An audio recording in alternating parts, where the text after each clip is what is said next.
evening and thanks for joining us tonight for 23 ABC News at 6. I'm Jessica Harrington. Tonight's top stories. The president preparing to visit Bakersfield next week. The details we know so far that have been released by the White House. And coronavirus cases on the rise. More on the new diagnosis confirmed here in the United States. Allison? And temperatures will be above average for the next several afternoons. I'll let you know when that will all be changing when 23 ABC News at 6 starts right now. From downtown Bakersfield, 23 ABC News at 6 starts now. Good evening. Tonight, the official announcement that President Donald Trump is planning a visit to Bakersfield next week. The president will be here on Wednesday, February 19th, according to a White House official. Now, according to that official, the president plans to travel next week to California, Nevada, Arizona, and Colorado. Before coming to Bakersfield, the president will meet with members of the LA 28 Olympic Committee in Los Angeles on Tuesday for an update on their efforts to prepare for the 2028 Summer Olympic Games. On Wednesday, the president will join House Minority Leader Kevin McCarthy in Bakersfield to speak with farmers in the Central Valley about efforts to improve the supply and delivery of water in California and other western states. On Thursday, the president will deliver remarks at the Hope for Prisoners graduation ceremony at the Las Vegas Metropolitan Police Headquarters. The last time a president paid a visit to Bakersfield was back in 2012 when former President Barack Obama passed through La Paz near Keene to dedicate a monument to the late United Farm Workers Union co-founder Cesar Chavez. The man accused of killing a woman and wounding 5 others on a Greyhound bus pleaded not guilty in court today.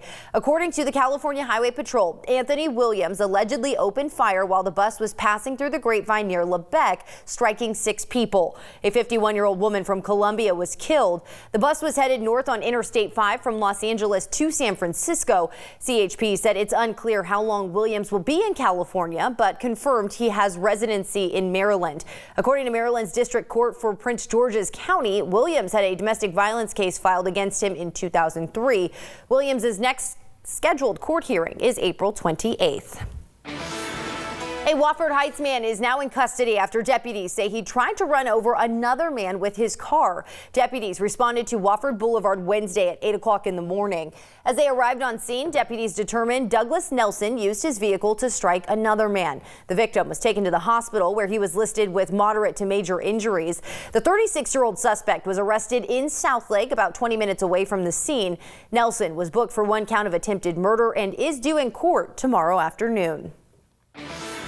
Turning now to the latest on the coronavirus, the U.S. Centers for Disease Control and Prevention now says 15 people in the United States have tested positive for the virus. The global death toll jumped today to more than 1,300 lives. Reporter Daryl Forges has the latest. Cases of the novel coronavirus have now surpassed 60,000 after Chinese officials reported 15,000 new infections on Thursday. The death toll continued to climb as well, with more than 1,300 dead from the virus. And one of the reasons why it's difficult to predict is because we still don't know much about the virus. Health officials say a change in the way cases are tabulated caused a spike.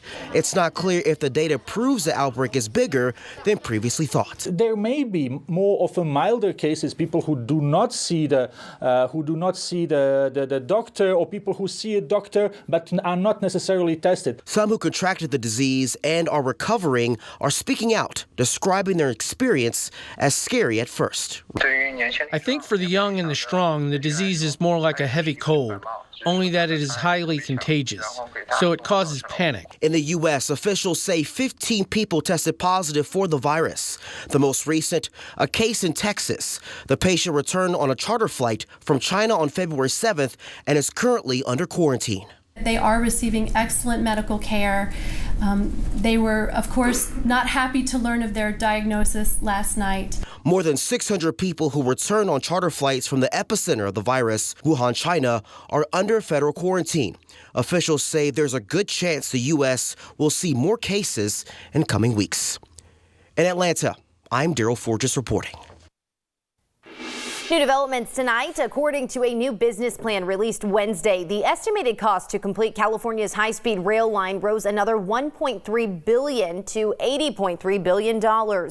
According to the High-Speed Rail Authority, construction is on schedule to meet a 2022 deadline to have about 20% of the track laid connecting Merced, Fresno, and Bakersfield. Meanwhile, the newly announced cost bump is less than in previous years and is mainly because the plan pushes back the completion of a high-speed rail link between Silicon Valley and the Central Valley by 18 months to late 2031. The California High-Speed Rail Authority's latest business plan comes amid pressures from state lawmakers, some of whom want to peel off more of the money to help commuters in the state's most populated areas. A stable air mass has been parked over the region for the past several days, so that let temperatures be warm this afternoon, and we're seeing that even now. 59 degrees in Bakersfield right now, 65 in McFarland, 68 in Buttonwillow, and dipping down into those 40s in the South Mountains. But we saw mostly clear skies today, and that's going to be the case for your Friday as well as on Saturday. So not much action across Kern County, so that means air quality is going to remain in the moderate range, but on the lower end, we'll have an AQI of 52 here in Bakersfield tomorrow, just 1 point away from the good range, but there is still no burning unless with a registered device. And yes, Valentine's Day is tomorrow, and those temperatures going to be warm and dry, but a bit breezy. A high of 69 degrees here in Bakersfield, and we are continuing to track those above average temperatures across the region, but we are tracking a bit of a cool down on the way. I'll let you know what that means for your long weekend coming up next. Tomorrow is Valentine's Day, known mostly as a day to celebrate the love for someone else. But one local nonprofit organization that helps local cancer patients and survivors held an event today to celebrate a love for life. Today, Links for Life held their first ever Love Links event and fundraiser. It featured Natalie Grumet as its keynote speaker, a local woman who not only survived breast cancer, but also the Route 91 shooting in Las Vegas in 2017. Event organizers saying this event is all about how a love for life and for one another can help anyone endure life's tests and be a survivor. We celebrate survivorship, and we celebrate each other for being survivors, and it's a way for us to come together and just honor each other. And Kern County is such a wonderful community that does that, and to have, it's the love that we have to take care of each other that it makes everyone live longer and live joyous. Today's luncheon was held at Buck Owens Crystal Palace. Funds will directly benefit Links for Life, which promotes breast cancer awareness and provides services for women coping with cancer. Speaking of Valentine's Day, it is tomorrow, in case you didn't notice. If you need some help with planning for the holiday, a local blood bank is giving away some special date opportunities if you and your loved one go donate blood. Houchin Community Blood Bank is hosting their first ever Sweetheart Date Night. It's an event at both of Houchin's donor centers this week. It started today and continues tomorrow and Saturday. Houchin will offer donors who give blood in pairs the opportunity to pick one of more than 150 dates off their date night trees. Dates range from dinner dates, activity dates, movie dates, ice cream dates, concert dates, and more. Houchin's donor centers are located at 5901 Truxton Avenue and 11515 Bolthouse Drive. The World Ag Expo in Tulare County has come and gone, but the connection made between over 65 countries in the agriculture industry will continue to grow. 23 ABC's Daniela Garrido gives us a look at the global impact of the expo. On the third and last day of the World Ag Expo, over 100,000 people from 65 countries will be here today displaying innovative products and services in the agriculture community. And there is one thing for sure, there is no lack of diverse ideas here.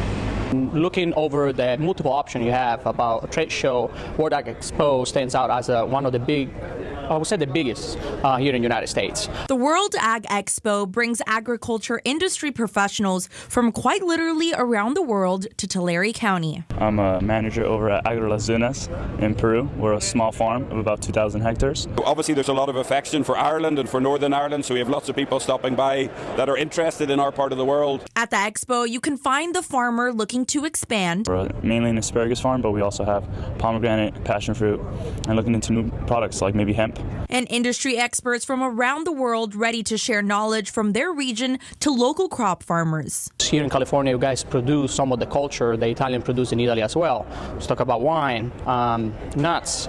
You guys have fruits like oranges and citruses that we produce as well in Italy. Worldly advice on every aspect of agriculture could be found in every corner of the expo this year. Livestock and dairy, where we have a lot of expertise in producing equipment, and all of our companies here have solutions and products that would benefit the industry and farmers in this part of the world. So that's really why we're here this week. And according to this year's Expo statistics, the majority of attendees come on out here for product research and networking. And Tulare County, this Expo brings in the most economic drive, and they hope to make it more and bigger every year. In Tulare, I'm Daniela Garrido, 23 ABC News, connecting you.